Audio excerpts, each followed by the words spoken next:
We talk a lot about resets in Washington and with this administration. Is this another one today? It is, and it's the likes of which I've not seen before. I was talking to Sean Spicer, a friend of mine from the first administration this morning. We both agree we've not seen a pivot this significant, this quickly from Donald Trump ever. Wow. You've talked about a couple of things about Kristi Noem sort of being moved aside, maybe temporarily, for Tom Homan, who will be answering directly to the president. The president was straight about that. Bavino getting shipped off to California. The president talking to both the governor and the mayor, which doesn't seem remarkable, except that J.D. Vance was there over the weekend and did not meet with those folks or did not talk to them. The language coming out of the White House now from Caroline Leavitt is very different than the language that was coming out of DHS. So it's almost an all of administration pivot.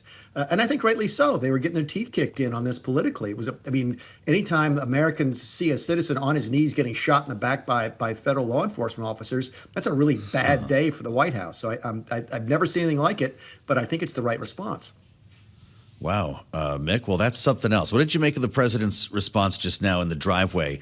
Will Kristi Noem step down was the question, not will you fire her. He said no.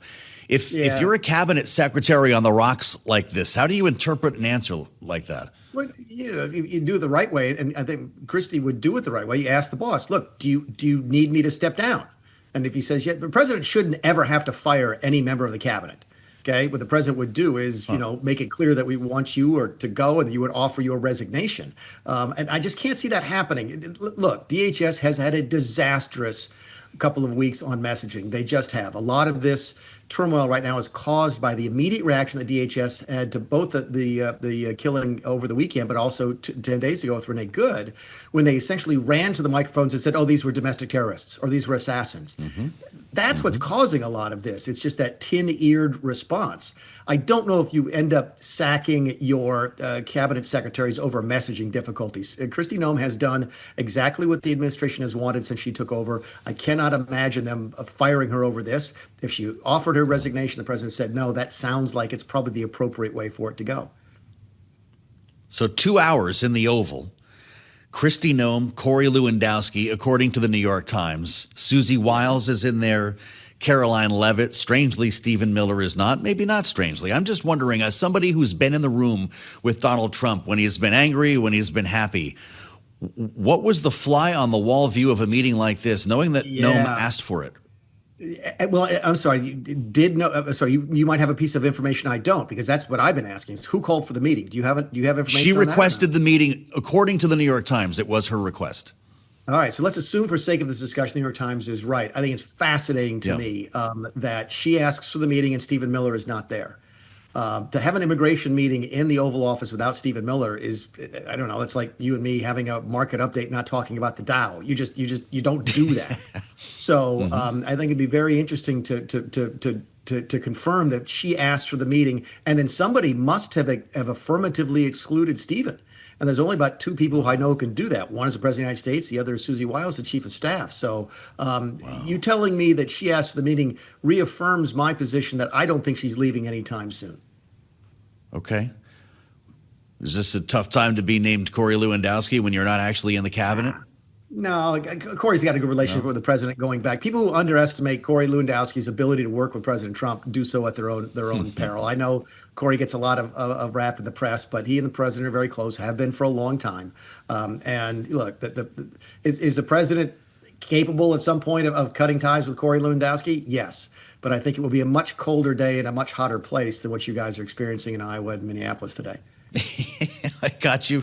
Mick Mulvaney, boy, this is fascinating to hear your reaction to all of this. So let's fast forward 3-4 hours to the speech in Des Moines. What will be the president's posture? And is this going to be the same message that we heard in Detroit and in Pennsylvania?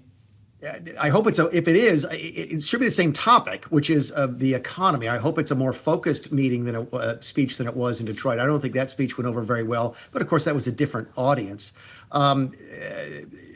It is completely within what conversations would I have been having with the president the last 24 hours? Mr. President, we're losing on immigration. I can't believe I'm saying that because it's an 85% issue for us, but we are getting killed on immigration. Wow. Let's go talk about the economy, please. We can get people back on our side on immigration, but let's let things calm down and go back to affordability, back to the economy. We've got some decent policies. Let's go talk about them, and let's get back talking about what the voters want us to talk about, which is stuff that impacts them directly. So my guess is, and it's an educated guess, you will see a focus on the economy today, as you should see from the president.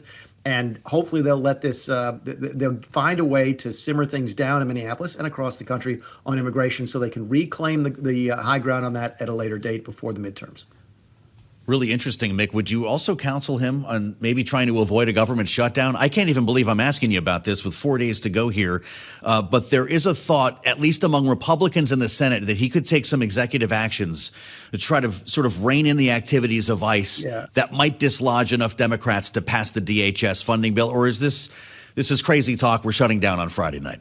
Yeah, this is tough. This is really, really tough because I put myself in the seats of the Democrat senators. Not that I'm either of those things. I'm not a Democrat nor a senator, but I've been around the town a little bit. I don't know how they don't take a hard line.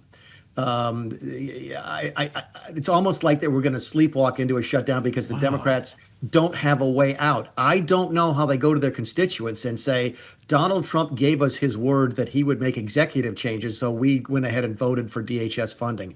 I just don't know if that sells. They want to sell it. I don't think they want to shut down any more than anybody else because they know that once they get into a shutdown, getting out is really hard. And who always loses a shutdown? The side that shuts down to try and get something else, which is what they would be doing here. But honestly, Joe, I don't know how you don't go into shutdown because I just don't think the trust levels are there. If there's any, plus you got a situation we haven't talked about yet, which is I'm not sure that if they change anything in the Senate bills, if the House can pass that when they come back. Plus, I don't think the House is going to be there in full force until after Friday anyway. So you put all of that together, put all that math together, and I'm at about 85% on at least a short-term shutdown over the weekend. Well, that's the conventional wisdom here, Mick. I can't believe everything I'm hearing from you. You're confirming a lot of tough news. Did you hear? 85 seconds to midnight. They reset the doomsday clock. Seems like an appropriate date for it, Mick, right? There's nothing like a good affirmation in the afternoon, right? That's always, everybody needs that every now and then.